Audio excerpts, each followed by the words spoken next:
Greetings and salutations to our fine podcast audience. Welcome to episode 160. We made it. Yes, here we are. It's good. Brought to you by Dr. Pepper Strawberries and Cream. Which is the new flavor at It the is. office this week. I'm very thankful. For Valentine's Day. It was a Valentine's Day edition. We're filming this. Is it a Valentine's Day edition? I think that's why they brought it out It would have to during be. this time. I'm just All right. guessing. I don't know how We Dr. have- Pepper's Wait, isn't marketing that works, the soup, the commercial that was forever, the berries and cream guy? Wasn't that his thing? Really? On the Super Bowl? I'll tell you this, former staff member, current student ministry volunteer, Bill Kaufman, used to send me, and I guarantee you he doesn't listen to this, so this doesn't No, matter. he doesn't. He used to send me the well, guy who'd he go, was for a while. I know. berries and cream, berries and cream. It was a whole Dr. What the Pepper heck is commercial. that about? It's a little heard of tiny this. dude. Producer Sawyer, do you know what I'm talking about? Nope. Oh, Okay, are I'm you the only talking person. about the guy who sings on the Little Sweet? guy? Lil Sweet, Lil Sweet. and I think he has a song that's like berries and cream. Really? Someone who listens to this, email into the podcast and vindicate The me. fact that Bill knows that shocks me. Me too. No, the Lil Sweet guy. Yeah. Oh man, he would send me those commercials. He loved Lil Sweet. He was like, What? "You should do something with this with the students." What? I don't know what, but Bill loved it. He can. Wow. He can. That does not Not seem seem- Kaufman-like it to doesn't. me. He loved it. Let me see. He would love the fact that we're talking about him. I'll tell you Well, this much: I'll tell you Google that. loves the fact that we're talking about it because the moment I typed in "doctor," it pulled up Dr. Pepper strawberries and cream. It's listening. It knew what we wanted. It's fantastic, by the way. If you haven't tried it, it's a very good drink. So Okay, I'm thinking of two different things. There was a Dr. Pepper berries and cream, but it got discontinued. uh-oh. They decided strawberries. I guess. So it's all marketing. That's what it means. Yeah. Okay. So we're not here to talk about soft drinks. Okay. We're here to talk about sin and That's disease. it for us. We'll see you guys next week. We're here to talk about sin and disease. Another episode in the can. The great, these great topics that we are given. I'm not Sin criticizing. And disease. and disease. I'm not criticizing our question askers. No. They're amazing. They keep us talking. They give us a reason to sit here in front of these cameras. I want to be clear. You do not keep us talking. Whether we had questions or not, we probably all would be talking about berries and cream or some other Oh, thing. yeah. You guys keep us talking about productive things. Nathan and I talk a lot. Jason doesn't often talk as much. My wife will tell you I talk in my sleep. So I also about talk. the demons and ghosts that I see in our bedroom. So Dang. they freak her out. That's another podcast. My wife That's a whole other one. has found I drive cattle still in my sleep. You haven't done that for a long time. Gets in your blood. I'm like, hey, let's go. Are we sure that's cattle you're screaming Well, at? yeah. I've heard you scream at people that way. He's also screaming at the demons in his head. That's right. Stop it. Okay. Question for today. Can you please explain how disease and illness lines up with sin? I think that all bad things are a result of sin, but that doesn't explain why some are born with illness or they get cancer, etc. It doesn't seem to equal out that people who are afflicted are always that way because of their sins. That's the question. Well, I think you have answered your own. I know. I Yes. think you've answered yourself. But we'll And talk Jesus anyway. directly answers the very final He question does. about whether people receive individual illnesses Mhm. because of their or someone else's, Yes. their parents' sin. If maybe a more succinct way to say it is illness a direct consequence of sin? And Jesus says, no, it is not. It is not karmic. I did bad. Now I have sin. cancer. Yeah, now I have an illness. Yeah. So read John chapter 9. Yeah. If you're wondering what we're talking about, that it's the most explicit answer to that question. Well, and then on bad things, there's the place where they come to Jesus. Mm-hmm. There's a tower that has collapsed, and there's a place where I don't think he says Pilate, but we know through history, Pilate basically murdered a bunch of Oh, people yeah. that there was a little The temple. uprising They were at the giving temple, sacrifices. and they were giving their sacrifice. He just killed them and mixed their blood, Jesus says, with their Mhm. sacrifices. And Jesus basically says to people, you think because they died, they're more sinful than you? You got another thing coming. It didn't have anything to do with them being bad Right. people that any of that stuff happened. Mm-hmm. So it is not the final part. Illness, disabilities, those things. God is not punishing individual people. with illnesses or disabilities. He is that's not in the sense that we think of punitive. I pick you out and you get it, and this person doesn't because they were a better or more moral person. Yeah, I was just trying to look through the list of questions there. So, can you please explain, does diseases and illness line up with sin? So they don't. So they don't line up in that Yeah. you sin and They're not one for one. no, but illness and sickness came into the world because of sin. Right. That is true. Mhm. So maybe that's where it began to get off track, or you heard that at some point. That I believe is true, that the world got broken with sin, and all the wrong things that we see happen in our world are a result of original sin that took place and unleashed evil in our world. And God, through Jesus coming and canceling the consequences of sin, and through the church expecting that the kingdom would begin to break out, and eventually at the end of this era, the kingdom will rule. Mhm. And then all of that will be done away with. That's the end of the book of Revelation. Right. Yeah. That's all going to be done, and we'll go back to the way that it was originally intended to be. So there won't be any of that. So that did happen through sin, but individual people, yeah, that's And what I have found, speaking more on a pastoral note, I do find that this feeling or this belief, I think it's ingrained in a lot of us.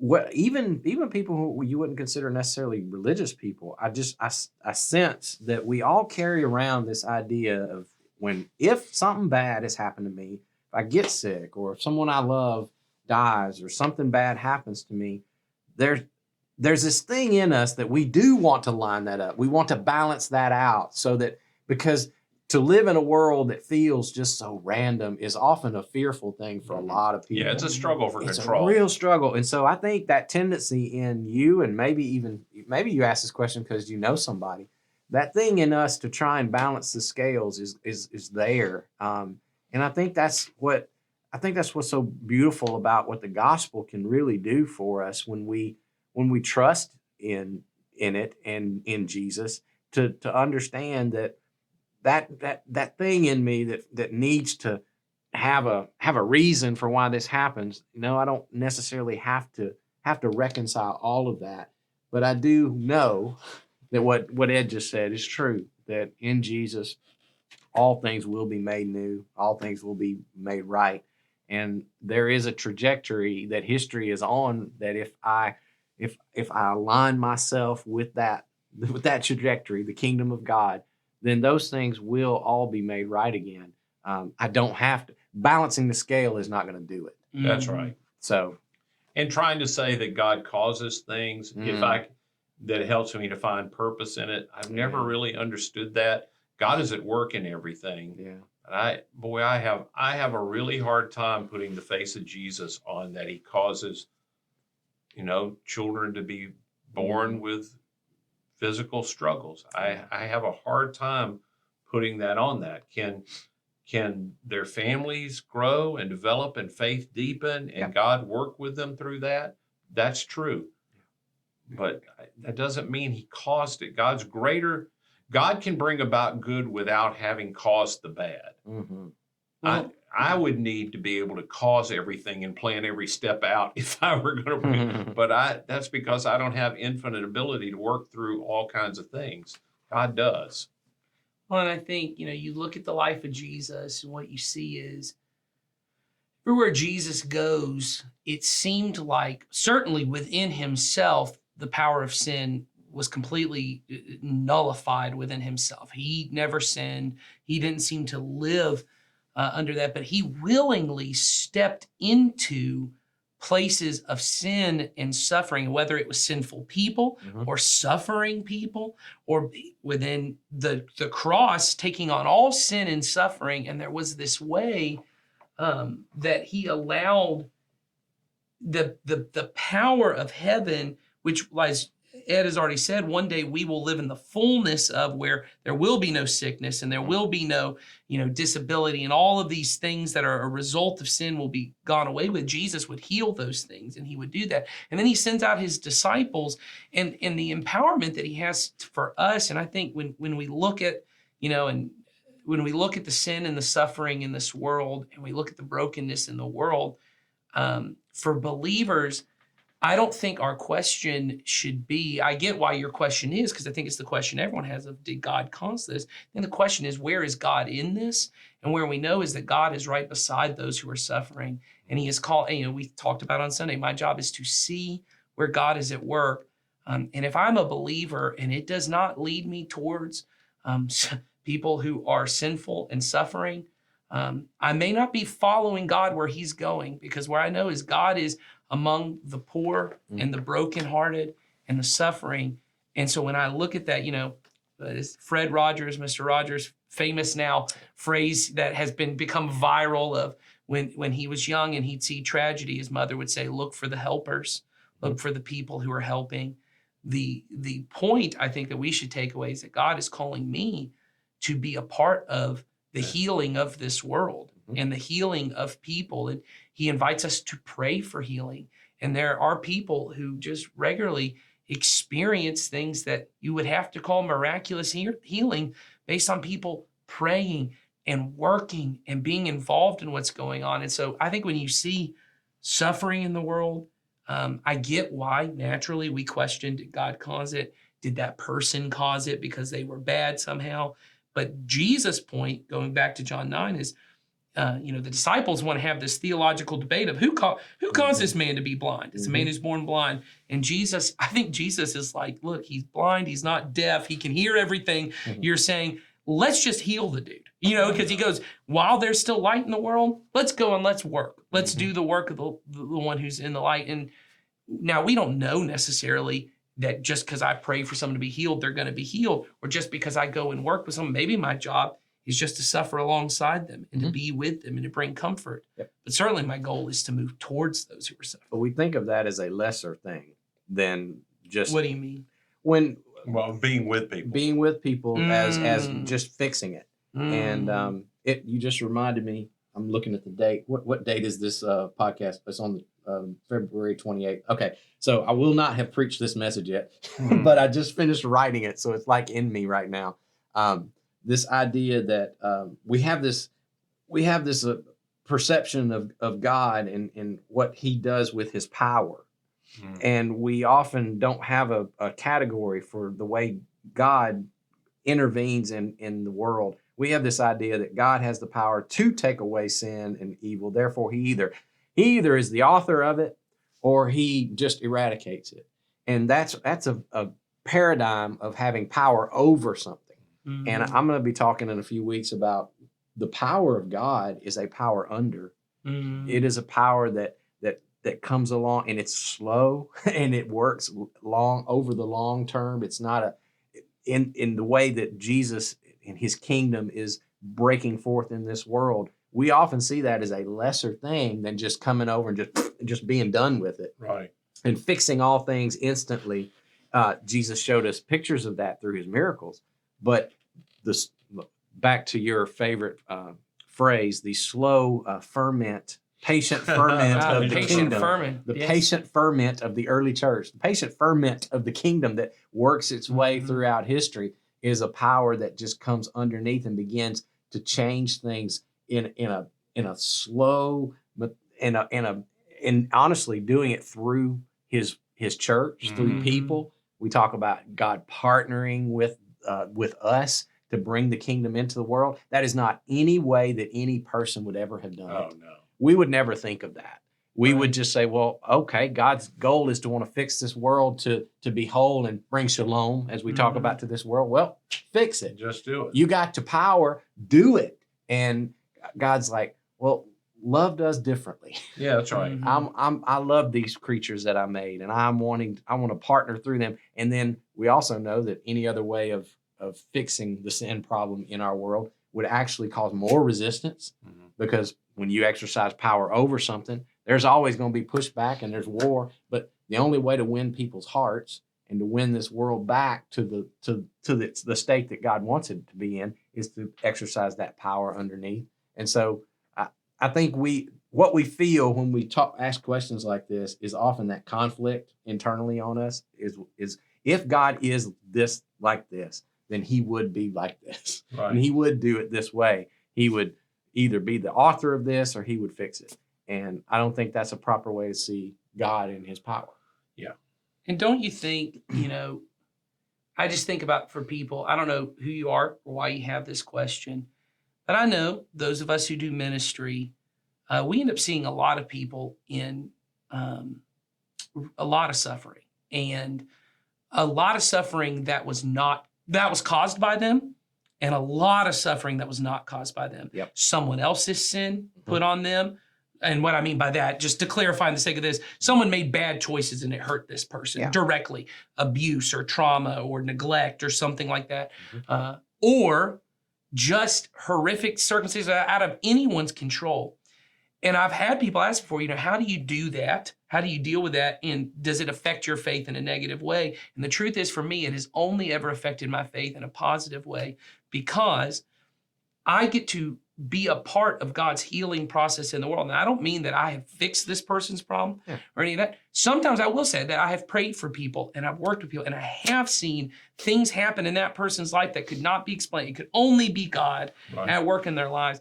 And the way I heard, as all good preachers do, I heard another preacher use a similar illustration. So now I've taken it and it's mine. Yep. And the one that I use is, he said, Jesus is both the sample of the kingdom and the substance of the kingdom. And what he says is the substance of the kingdom is the fullness of God's healing that all of us will experience when we are fully with Jesus. But there were these times, and he talked about the story of John 11, where he goes to raise Lazarus from the dead. And he says, I am the resurrection of the life. And what he's saying is I am the full substance of everything you have ever believed. And there is a full resurrection and life coming. He says, but he doesn't leave Mary and Martha there. He goes, I want to give you a picture of it. And the example he used was, he said, so I'll use this in my case, I love to bake. And my girls have started to love to bake with me because they know if I go and I do the work with Daddy of baking, there's going to come a point before he puts that cake in the oven where I get to dip my finger in and I get to taste the batter. And sometimes that's the best part. And he said, he goes, that's what it's like when you work alongside Jesus with people who are suffering. Is sometimes it is heartbreaking and you never get to, not until we get to the substance of the kingdom will I get to see this person whole. He goes, but every so often you pray and every so often you work, and God goes, do you want a taste of the kingdom? Do you just want to get a little bit of a foretaste of what's this like? So this is what I'd say is, if the reason you're bringing this up is because you look at the brokenness of our world, or there's someone in your life who is suffering, from afar, I see how that wrecks people's faith. That you look at sin and brokenness and you go, that's horrible. And I can't imagine how some kind of peace or patience would be better than just fixing it. Sure. Until you get close with somebody and you get close to the suffering and you love people and you serve them and you become a part of God's thing, I think over time you start to see this taste of the kingdom. And to me, it has enlivened my faith. Not brought it down. And so I would just encourage you in the case to draw near and to pray about it and to trust that God's working good, whether it's going to come in the fullness of the kingdom, or maybe, just maybe, you'll get to see a taste of it now. And I think that's powerful. Well, I would encourage you on this thing too. I keep thinking, because I've had this question from people in lots of different ways. Like Jason said, people who aren't Christian who go, I must have done something wrong to cause this, or somebody. But I would just say you need to think this all the way through. If you're a follower of Jesus and you're the one asking this, that I believe all disease is caused by sin. Well, that would indicate that all consequences of sin are visible. But you probably also know you have sinned, and it hadn't been visible to anybody. The other side of that I always say to people is, have you ever received a good thing that you know you didn't deserve? And most people, if they're honest, realize I had this conversation with a group of guys the other day. I said, one of the biggest blessings I've received in my life is that I got born in the United States. Yep. And I played zero part in that. Mhm. I didn't decide to get born. I don't even know how a person would do that. Mhm. I didn't get to decide who would bear me, but my standard of living was significantly higher the moment I was born than people who are smarter than me, who work harder than me, who got born in a different country. Mm. And so I got blessings that just came to me, Mhm. as evil and broken as I am. So there's good that happens to people that they don't cause. Yeah. And there is bad that happens to people that Mhm. they don't cause. And in both of those situations, God's at work. And I don't think we realize in a country that's as blessed as we are that a lot of the damage that is being done to us personally is being done by blessings that we feel like we somehow earned. Mm. Mhm. And it's corroding us. Yes. And the consequences of that are largely hidden until they suddenly become visible to you. Hmm. And it's often through things like you allowed that to become more important than relationships in your life. And you, Mm. Yep. you know, Yeah. You know what I'm saying? Mhm. So it's a logical fallacy, and I know I get caught up into that more than other people of those kind of things. People, when they're hurting, go, well, this, and it's not always personal. It's No. just, it often is a struggle for control. I see people suffering, and I figure they must have done something that caused that because I'm fearful that might happen to me. But so I'm trying to be really good. I'm trying to be really good That's right. so that I can control whether anything bad happens to me. But ultimately, like fish are meant to live in water, human beings are meant to live by faith. And everybody does. It's just what you put your faith in. I either put my faith in myself and the ability to control the outcomes of my life, which ultimately will fail you, or you put your faith in the one who created you, who won't fail you in the good or bad of life. But a fish can't live out of water. And there are no human beings that are not currently operating their life on faith in something. That's just the truth. That's right. No, that's not the question you asked, but that's where my That's where it took us. frazzled little mind That's took where me. it took us. So that's good. All right. So I hope that helps. Whether it's you who is struggling through this personally, or if maybe you're struggling to know what to say to people. I come across a lot of folks that's the big thing. I see something bad going on with somebody and I want to help them give a reason. And often we go to that balancing thing, and it's hard to just say, you know what? I don't really know why that Yeah, the happened. best thing It's to okay to say, I anybody, don't know. if you're not suffering, the best thing to say to a person suffering is, I'm so sorry. That's right. I'm here with you. I'm with you. I'm That's right. with you. There isn't much else that's of any value to anybody. I was just having this conversation with my wife, who she was having lunch with a friend who has just gone through the worst tragedy you can imagine a family having to go through. They have lost a child. And she was, she says, pray for me. I don't know what to say. And I said, that's okay, because you don't need to say anything. You just need to say, I'm sorry and I'm here. And I said, and just listen. And and we need to be reminded of that. And she knew that before she even asked me. But we feel that need. We want to fix it. We want to take away the pain, and you can't. The best you can do in that moment is feel it with them as best as you can. And if you're God the will one do it. that's are suffering and you're Mhm. trying to figure out what you did to cause it, I think I can say, well, I don't know the circumstances. There may be some mistake you made that caused a part of Maybe. your suffering. That may be very well true. But it wasn't because God decided to punish you. There That's are decisions we make that have natural consequences to them. sin is its own punishment. Yeah, that's right. It carries with it the consequence. Don't spend your life in the middle of your suffering trying to figure out what God is doing to punish you. Try to figure out how you can just trust Him in the middle of it. And you will grow better doing that than trying to figure out, if I get this cleaned all up, God will fix it miraculously. Yep. That's not the best solution to this problem. Okay. All right. Well, that'll do it for this week. Come back next week. We have another twofer. We have two questions we're going to answer. One is a very quick one, but the other one, we're going to get off in the weeds on this one. Like I that hadn't guarantee you. So This will be fun. It's a little bit about what we talked about. What does God know? What does He make happen? And all of that. A lot of people want to know that stuff. So we'll get into that again next week. All right. Have a great one, guys. See you next time.